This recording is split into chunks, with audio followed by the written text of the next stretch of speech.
13 early voting begins this weekend, and the race for City Hall getting more competitive as we reach the home stretch for the primaries. Pix 11 is your local election headquarters, and over the next 2 weeks, we're bringing you each of the candidates vying for your vote. And we're kicking things off this morning with Democratic mayoral candidate Andrew Yang right here in studio. So good morning to you, Mr. Yang. Thank you for coming in. You're the first in-studio guest in a very long time. It's great to be here. Thank you for having me. It's great to be here in person. Yeah, so Mr. Yang, let's begin first with this new poll that came out this morning from New York One, and throw out the numbers on the screen for you. It's a New York One Ipsos poll, has you slipping a bit in the numbers. Now, the polling shows Eric Adams with a 6-point lead going into the primary, Catherine Garcia right behind you at 15%. Our recent poll had you in third place. Now, your campaign seems to have shifted a bit, gone into an attack mode. Why this shift in your strategy, and what's your reaction to the poll numbers?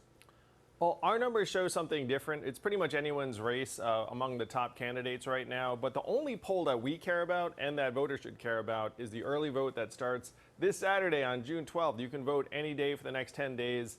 But we're really excited and confident down the stretch. You have said that you would pick Catherine Garcia as your number two. You said that a number of times over the course of your campaign, but lately you've been attacking her for her handling of trash pickup for the Department of Sanitation. Have you changed your mind about Catherine Garcia? Would you still pick her as number two?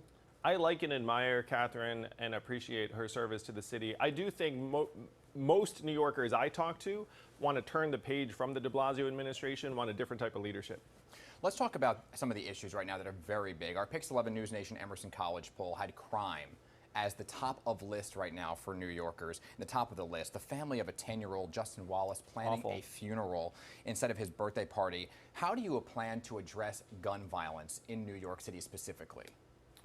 It's unconscionable that right now in Brooklyn, 3 out of 4 shootings go unsolved. You're never going to get violence heading down instead of up if 75% of shooters are still walking around. So we need to properly resource the precincts that are investigating these shootings and add detectives to the gun violence suppression division. Right now there are 200 officers in that division. It should at least be 300, probably even higher, because you can't have 3 out of 4 shootings go unsolved. If you get that clearance rate up, then you're going to start to see violence subside. We also should be utilizing what's called focused deterrence, which is when you have officers talk to the people that everyone in the neighborhood knows are troublemakers, people that are prone to bad actions. You can actually talk to them even before the violence and then say to them, if something happens in your neighborhood, we're going to come to you first. There's been a lot of talk about the anti-crime plainclothes unit. Would you bring that back? We would start a new anti-violence and community safety unit of plainclothes officers that would work with community leaders, go into neighborhoods and get the guns out. Hate crimes, they're also up, right? Especially within the Asian community. There's a lot of anti-Semitic hate crimes happening right now.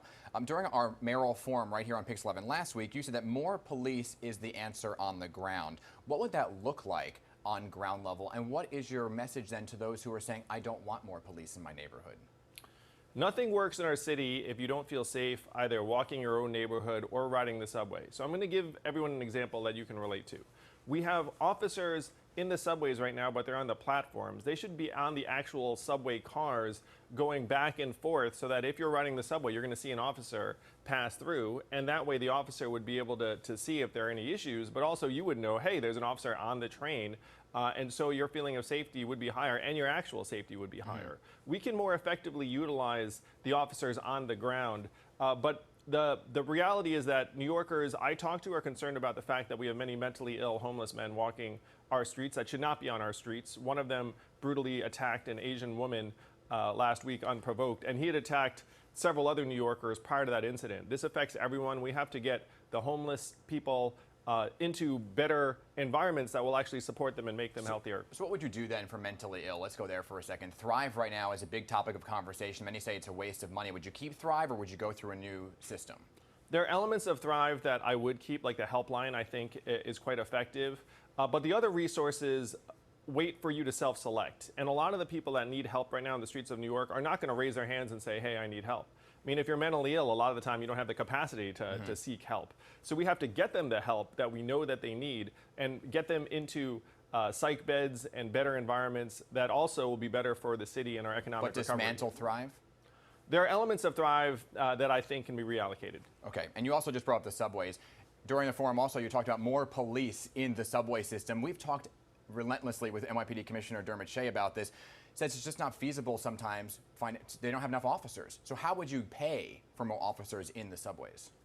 Well, this is one reason why I think the city should have control of the MTA, because right now it's unclear whether it's the state or the city. It should be the mayor's responsibility. We have the manpower, though. I mean, you're talking about 472 subway stations. We have 35,000 officers. We can resource these subway stations and the subway cars themselves so that you see an officer. But this is necessary for New Yorkers to feel confident heading to work, heading to school, going around the city every day. I want to talk briefly about the universal basic income. I think people assume that means everybody is getting a check, but you were very specific in talking about the lowest poverty level. What is the cutoff on who gets a check? And please be specific here, because I think people really are interested in this topic. The cutoff is people who are in extreme poverty, which is a very, very low level. It's about half the poverty line. So for an average family, it would be somewhere in like the $17,000, $18,000 a year range. So a lot of the people we're talking about are going to be really struggling in extreme scarcity and deprivation. And a lot of these people may wind up on our streets if we don't get some cash into their hands so that they can stay in more stable environments. It's extraordinarily costly to all of us when someone winds up on our streets in terms of the human cost, but we're spending up to $6,000 a month housing a family in our sheltering system. It's the wrong approach for New York. And lastly, sir, because we're giving everybody the same amount of time here, I want to just talk about your opponents have called you a Republican. They have said you have fled New York in a time of need, that you haven't voted in recent mayoral or local elections, and that you are just simply out of touch with New York. This is your last pitch in person here during an interview here on Pix 11 to make that pitch to New Yorkers who are saying, are you the answer? I'm raising, with my wife Evelyn, our two boys here in the city. There's nothing more personal. There's nothing more higher stakes than that. We're public school parents. We need the city to work for us and our family, and for all the families here in New York that have been failed by our government over this last number of months and years. We need to turn the page, a new approach to leadership that will actually solve the problems that are getting worse and make the city work for us, the people and families of New York. Mr. Yang, I appreciate you coming in person. It was good to see you. Oh, it's great to see you too. Thanks for having me. Thank you. 8:20 right now. Remember, by the way, you can join Ayanna Harry tonight. She is moderating a mayoral forum at the 92nd Street Y. That forum begins at 7 p.m. And if you haven't registered to be part of the live audience, you can watch it online. And also, you can head on over to pix11.com/New York elections, where you will find our Vital Voters Guide with more information on all of the candidates. We also have explainers of the ranked choice voting system and reminders about key dates for you.